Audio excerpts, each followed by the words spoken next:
Hello everyone, তোমরা সবাই কেমন আছো? আশা করি সবাই খুব ভালো আছো। আমিও খুব ভালো আছি।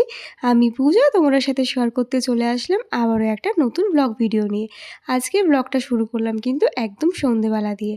আজকে এসেছিল আমার বাবা-মা। তাই বাবা-মাকে নিয়ে কিন্তু আমরা একটা জায়গায় যাচ্ছি। কোথায় যাচ্ছি বলো তো? পুরো ভিডিওটার সাথেই থাকলেই জানতে পারবে আজকে আমরা কোথায় যাচ্ছিলাম। তো আজকে যে জায়গাটায় যাচ্ছি, সেই জায়গাটায় কিন্তু আমার শ্বশুরমশাই আমাদেরকে নিয়ে যাচ্ছে। তো বাবা বলেছিল তোর বাবা-মা আসলে তোর বাবা-মাকে নিয়ে কিন্তু এখানে যাব। তো তোমরা পুরো ভিডিওটা দেখো তাহলেই বুঝতে পারবে। তো আমার না আজকে খুব আনন্দ হচ্ছিল যে দুই বাবা-মাকে নিয়ে আজকে যাচ্ছি একটা ফেমাস জায়গাতে।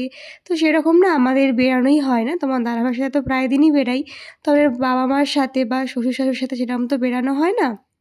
তাই দুই বাবা-মাকে নিয়ে কিন্তু ঘুরতে যেতে ভীষণ আনন্দই হচ্ছিল।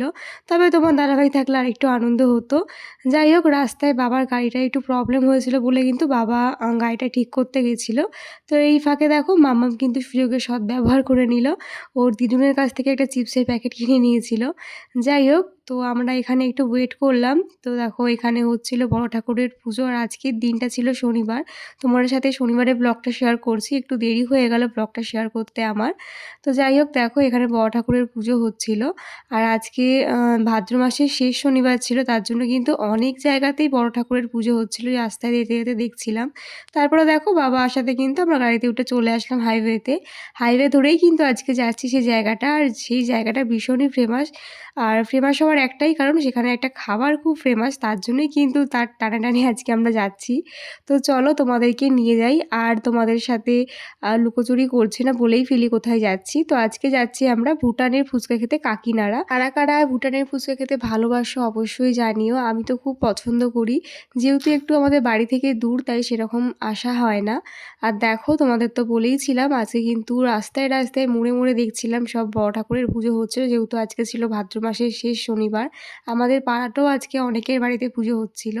তো তারপরে কিন্তু আমরা কাকিনাড়া রাস্তায় ঢুকেই গেলাম। যারা চেনো রাস্তাটা তারা তো বুঝতেই পারছো। তো এখানে অনেকটাই ভেতরে আসতে হয়। দেখো আরও একটা পুজোর মণ্ডপ পেয়ে গেলাম যেখানে বড় ঠাকুরের পুজো খুব বড় করে হচ্ছিল। তারপরে কিন্তু আমরা চলে আসলাম সেই ফেমাস জায়গায়। এখানে দেখো এসে কত ভিড়। তো এখানে এত ভিড়ের মধ্যে দাঁড়িয়ে ফুচকা খাওয়াটা আমাদের জন্য একদমই ইম্পসিবল মামামকে নিয়ে। তাই কিন্তু বাবা বলল যে পার্সেল করে বাড়ি নিয়ে যাবে। আর পার্সেলটা কিন্তু ওরা তাড়াতাড়ি ডেলিভারি করে দিচ্ছিল। তো ওখানে বাবা বলল আমাদেরকে টোটোয় গিয়ে বসতে। বাবা এখানে দেখো ফুচকা বাবা আর মা মিলে নিচ্ছিল। তো আমি আর আমার মা মিলে গাড়িতে গিয়ে বসলাম। কারণ এত ভিড়ের মধ্যে না দাঁড়িয়ে থাকতে খুবই প্রবলেম হচ্ছিল তার মধ্যে মাম্মামকে নিয়ে। আর দেখো মাম্মামও কিন্তু এখানে দাঁড়িয়ে বলছিল ফুচকা খাবে। তারপরে কিন্তু এখানে এসে একটু ওয়েট করলাম। আর ওরা যারা ফুচকা বাড়ি নিয়ে যাচ্ছে তাদের ফুচকাটা কিন্তু তাড়াতাড়ি ডেলিভারি করে দিচ্ছিল, মানে প্যাকিং করে দিচ্ছিল। তারপরে দেখো একটু বসে থাকাতে কিন্তু বাবা ওখানে ফুচকাটা নিয়ে আসছিল। দেখো কতটা পরিমাণে ভিড়। মানে ফুচকা খাওয়ার জন্য যে এতটা ভিড় হয় সত্যি এখানে না আসলে বোঝাই যায় না। কারণ এখানে ফুচকাটা খেতে দুর্দান্ত। আমার তো ভীষণ ভালো লাগে। যারা কারা কারা ভালোবাসো অবশ্যই কমেন্টে জানিও। তো দেখো বাবা কিন্তু অনেকগুলো ফুচকা নিয়েছে। তো ফুচকা নিয়ে কিন্তু এখন বাড়ি গিয়ে খাবো। রাস্তার মধ্যে জানো তো ফুচকার যে টক জলটা ছিল সেই টক জলটা একটু লিক হয়ে গেছিলো। আবার একটা প্লাস্টিকের মধ্যে মুড়ে তারপরে নিয়ে গেলাম। তো দেখো বাবা-মা দুজনে মিলে কিন্তু ফুচকা-টুচকা প্যাকিং করে নিয়ে এসেছিলো। তো এখানে আমার বাবার হাতে কিন্তু ফুচকাগুলো ধরিয়ে দিল। তো আর মাম্মাম কিন্তু এখান থেকে একটা ফুচকা হাতে নিয়ে নিয়ে ওর মতন করে খাচ্ছিল। মানে আলু ছাড়া শুধু ফুচকাটাই ছিল। ও না এইসব চটপটা জিনিস খেতে ভীষণ পছন্দ করে। আর আশা করি মেয়েদের তো ফুচকার প্রতি একটু দুর্বলতা কাজ করেই। আমি তো ভীষণ পছন্দ করি। যাই হোক দেখো মামামের হাতে ফুচকাটা ধরিয়ে দিয়েছিলাম। আর এই ফুচকাটা কিন্তু খেতে, খেতে সারা বাড়ি এসেছে, মানে সারা রাস্তাটা খেতে, খেতে বাড়িতে এসেছে। তো চলো এখন ফুচকাটা বাড়ি গিয়ে আমরা সবাই মিলে আনন্দ করে খাবো। তোমার দাদাভাইয়ের জন্যও রেখে দেবো। ও থাকলে হয়তো একটু ভালো হতো। আর এইসব জিনিস দেখবে টাটকা টাটকি খেতে বেশি ভালো লাগে। তারপরে কিন্তু আমরা আবার হাইওয়ে ধরে বাড়ির দিকে রওনা দিয়ে দিচ্ছি। আর ভাবছি কখন গিয়ে ফুচকাগুলো খাবো। ফুচকা আর চোখের সামনে দেখলে আর ওয়েট করিয়ে রাখা যায় না। তারপরে দেখো এসে কিন্তু ফুচকা-টুচকা রেডি করে নিলাম। আলুগুলো ওর মধ্যে ভরে নিলাম।